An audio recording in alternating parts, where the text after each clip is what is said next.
नमस्कार, मैं रवीश कुमार। क्या आप ऐसे किसी को जानते हैं जिसने ईमानदारी में खोट के कारण एक नहीं बल्कि पांच पांच जजों को उस कुर्सी से हटा दिया जिस पर वे विराजमान थे?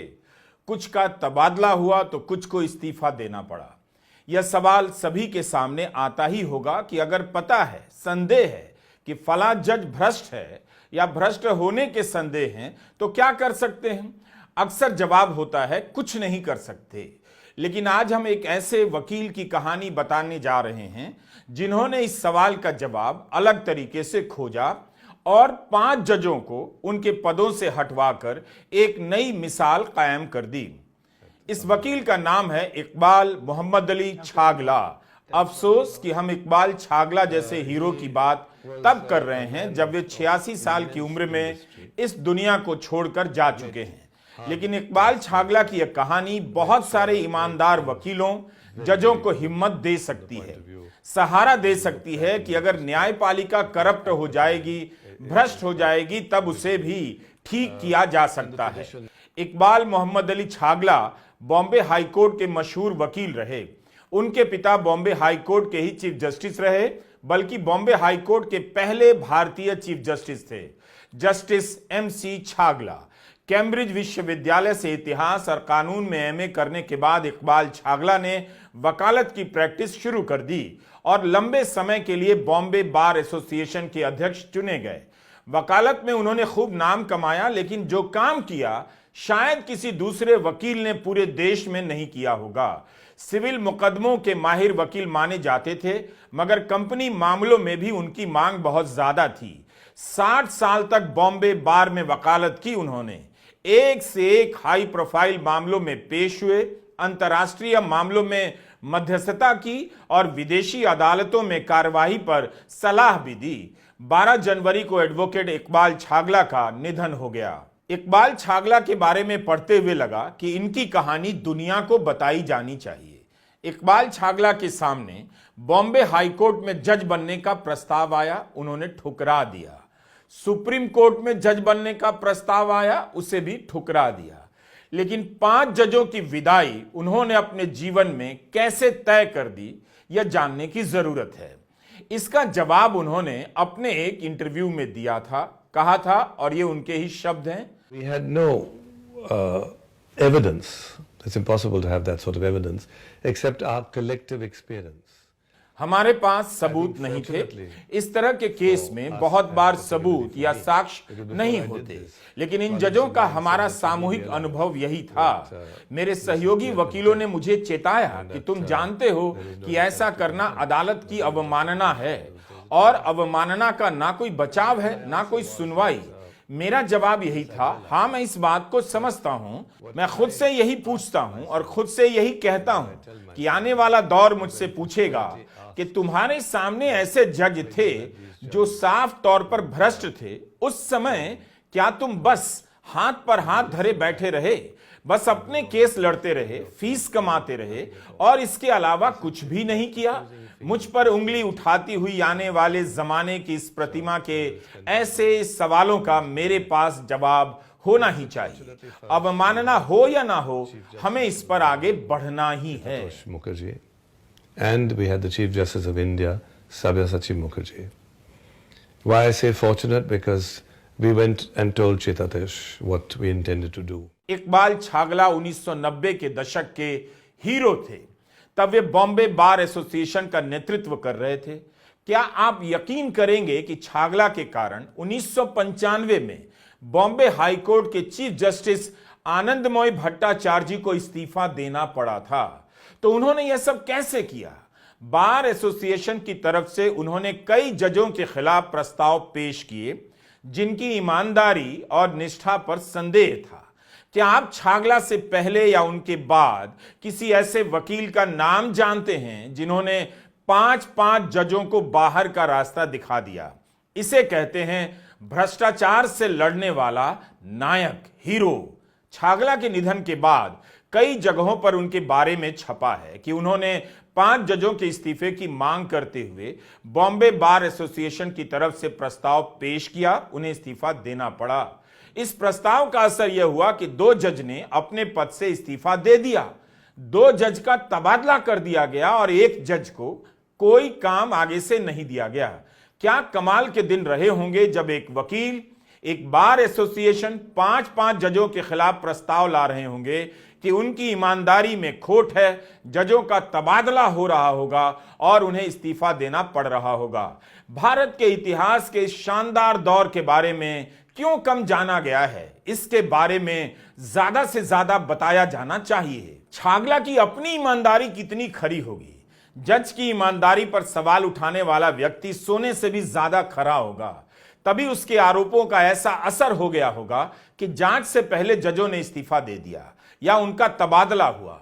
1995 में छागला ने एक और प्रस्ताव पेश किया। इसके कारण बॉम्बे हाईकोर्ट के चीफ जस्टिस आनंदमोई भट्टाचार्य जी को अपने पद से इस्तीफा देना पड़ा। आपने कितने जजों को इस शानदार हीरो का जिक्र करते हुए सुना होगा, जिस दौर में अदालतों को लेकर सवाल, संदेह, अनिश्चितता की बात होती रही। इन 10 वर्षों में भी किसी ने इकबाल छागला को आगे नहीं किया, उनकी कहानी दुनिया को नहीं बताई। इकबाल छागला ने यह सब कैसे हासिल किया? क्या अकेले दम पर? इसका जवाब उनके एक पुराने इंटरव्यू से मिलता है। छागला ने यह इंटरव्यू माई लॉ नाम के एक चैनल को दिया है। यह एक यूट्यूब चैनल है जिसे 66,000 लोग फॉलो करते हैं। उनका यह इंटरव्यू 7 साल पुराना है। दुख हुआ जब उनके इंटरव्यू का व्यूज देखा मात्र 21,000 ही। माई लॉ ने हमें उनका इंटरव्यू दिखाने की अनुमति दे दी है। इतने कमाल के वकील को दुनिया ने कितना कम जाना, इसी इंटरव्यू में छागला कहते हैं। And I said, fortunately for us, we had Chief Justice of the Bombay High Court. खुशकिस्मती से उस समय बॉम्बे हाई कोर्ट के चीफ जस्टिस चित्तोष मुखर्जी थे और सुप्रीम कोर्ट के चीफ जस्टिस सब्यसाची मुखर्जी। मैं खुशकिस्मती इसलिए कह रहा हूं क्योंकि जब हमने जस्टिस चित्तोष मुखर्जी को बताया कि हम प्रस्ताव लाने वाले हैं, उन्होंने कहा क्या मुझे 1 हफ्ते का समय दोगे? हमने कहा निश्चित रूप से चीफ जस्टिस। 1 हफ्ते बाद उन्होंने खुद मुझसे कहा मैंने अपनी तरफ से पूरी कोशिश की, लेकिन मैं कुछ भी करने में असमर्थ हूं। मैं तुमसे यह तो नहीं कह सकता जाओ वो करो जो तुम करने जा रहे हो, लेकिन मैं यही कह सकता हूं कि मैं असफल रहा हूं। तो हमने प्रस्ताव पास कर दिया। इसका असर यह हुआ कि एक जज ने इस प्रस्ताव पास होने से पहले ही इस्तीफा दे दिया, एक ने उसके बाद इस्तीफा दिया, 2 का तबादला कर दिया गया और 1 को कोई काम नहीं सौंपा गया। Chief Justice of India is a courtesy call. My law के इस इंटरव्यू से पता चलता है कि इकबाल छागला के वक्त और भी कई लोग रहे होंगे उनके जैसे जो उनकी तरह हिम्मत रखते थे। न्यायपालिका के भीतर भी ऐसे लोग थे और वकीलों में भी। सबने छागला को मजबूत किया और न्यायपालिका के भरोसे को बहाल करने के लिए साथ दिया, अपना योगदान दिया। इस प्रस्ताव से संबंधित एक और किस्सा छागला सुनाते हैं जो सुप्रीम कोर्ट के तत्कालीन चीफ जस्टिस ऑफ इंडिया से संबंधित है। And then I was then the president of the Bar Association. And when I went to Delhi, Chagla कहते हैं कि उस समय मैं बार एसोसिएशन का अध्यक्ष था। जब मैं दिल्ली गया तो सुप्रीम कोर्ट के चीफ जस्टिस से मुलाकात हुई। उन्होंने मुझे अपने घर पर आमंत्रित किया। जब मैं पहुंचा तो सख्त अंदाज में भीतर आए और कहा मिस्टर छागला, क्या आप ऐसा फिर से करने का इरादा रखते हैं? मैंने कहा नहीं चीफ जस्टिस, ये बस इसी एक बार की बात थी। इस पर उन्होंने कहा तो फिर मैं आपको बधाई देना चाहता हूं। जो आपने किया है वो सच में शानदार है। हमने अपने स्तर पर जांच की है और वह सभी जज बेहद भ्रष्ट पाए गए हैं जिनके खिलाफ आपने प्रस्ताव पास किया था। हमारी चिंता यही थी कि इसका पूरे देश में असर होगा और अलग अलग बार एसोसिएशन ऐसा ही करेंगी, वो भी बिना किसी ठोस कारण के। हम जानते हैं कि बॉम्बे बार एसोसिएशन बेहद जिम्मेदार है, लेकिन हमने सोचा कहीं बदले की भावना से ऐसा ना होने लगे। लेकिन हमारी जांच के बाद हमने यही सोचा कि बॉम्बे बार एसोसिएशन ने कमाल का काम किया। And where he ultimately resigned. But I think that's the strongest tradition of the Bombay Bar. तो यह किरदार था सुप्रीम कोर्ट के चीफ जस्टिस का। क्या यह कमाल की बात नहीं कि तब के चीफ जस्टिस वकील छागला को बधाई देते हैं और कहते हैं कि हमने भी जांच की, पाया कि 5 जज बेहद भ्रष्ट हैं। क्या आज के भारत में यह संभव है? इकबाल छागला ने chief justice of India Sabyasachi Mukherjee को आश्वस्त तो कर दिया कि ऐसा दोबारा करने का कोई इरादा नहीं है, लेकिन 5 साल बाद उन्होंने फिर से एक प्रस्ताव लाया और वह भी बॉम्बे हाईकोर्ट के मौजूदा चीफ जस्टिस के खिलाफ ही। एक बार फिर भ्रष्टाचार के आरोप पर ही ऐसा किया गया। उस चीफ जस्टिस ने भी आखिरकार अपना इस्तीफा दे दिया। इन प्रस्तावों के चलते ऐसा कहा जाने लगा कि जितने भी खराब जज हैं सबको बॉम्बे हाईकोर्ट भेज दो, वहां की बार एसोसिएशन खूब जिम्मेदार है, वही इन्हें ठीक कर देगी। फरवरी 2020 में जब सुप्रीम कोर्ट के तत्कालीन जस्टिस अरुण मिश्रा ने भारतीय जुडिशियल कॉन्फ्रेंस के मंच से नरेंद्र मोदी की तारीफ में कसीदे पढ़ दिए, तब इसी बॉम्बे बार एसोसिएशन ने उनके खिलाफ प्रस्ताव पास कर दिया।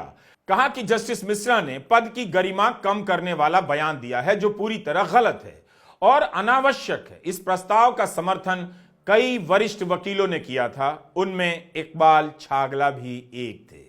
अगर छागला ने सुप्रीम कोर्ट में जज बनने का प्रस्ताव स्वीकार कर लिया होता तो क्या पता वे भारत के चीफ जस्टिस बन गए होते और न्यायपालिका के भीतर की ऐतिहासिक सफाई कर जाते। लेकिन बार एंड बेंच में उनका एक बयान छपा है जिसमें वे बताते हैं क्यों सुप्रीम कोर्ट का जज बनने का प्रस्ताव उन्होंने ठुकरा दिया। इकबाल मोहम्मद अली छागला कहते हैं इसके कई कारण थे।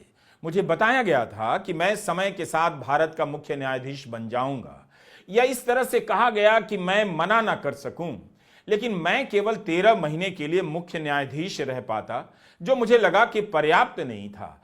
अन्य व्यक्तिगत कारण भी थे। अगर मुख्य न्यायाधीश के तौर पर कार्यकाल लंबा होता तो उन्हें दरकिनार किया जा सकता था। बार एंड बेंच से छागला ने कहा कि मुख्य न्यायाधीश का कार्यकाल लंबा होना चाहिए, क्योंकि प्रशासनिक कारणों के अलावा न्यायिक नियुक्तियों के लिए भी यह जरूरी है, ताकि आप सुप्रीम कोर्ट के लिए बेहतरीन प्रतिभाओं को खोजें और कोर्ट को एक ठोस आकार दे सकें। क्या कमाल की सोच रही होगी। छागला कहते हैं कि आज सुप्रीम कोर्ट को देखिए, यह क्या बन गया है और किस तरह के मामले सुप्रीम कोर्ट तक पहुंचते हैं। यह सबसे दुर्भाग्यपूर्ण है। मुझे सुप्रीम कोर्ट के जजों के लिए वाकई दुख होता है। मशहूर वकील संजय हेगड़े ने कहा है कि इकबाल छागला की शराफत की कोई मिसाल नहीं, साहस की भी नहीं। बॉम्बे दंगों के वक्त जब नाम देखकर लोगों के घरों पर हमले हो रहे थे, तब भी इकबाल छागला ने अपने घर से अपने नाम का प्लेट नहीं हटाया। उन्होंने कहा कि मेरे पिता इसी दिन के लिए नहीं लड़ रहे थे। आपने ऐसे वकील की कहानी सुनी, आपको समझना चाहिए, आपका जीवन धन्य हो गया। नमस्कार, मैं रवीश कुमार।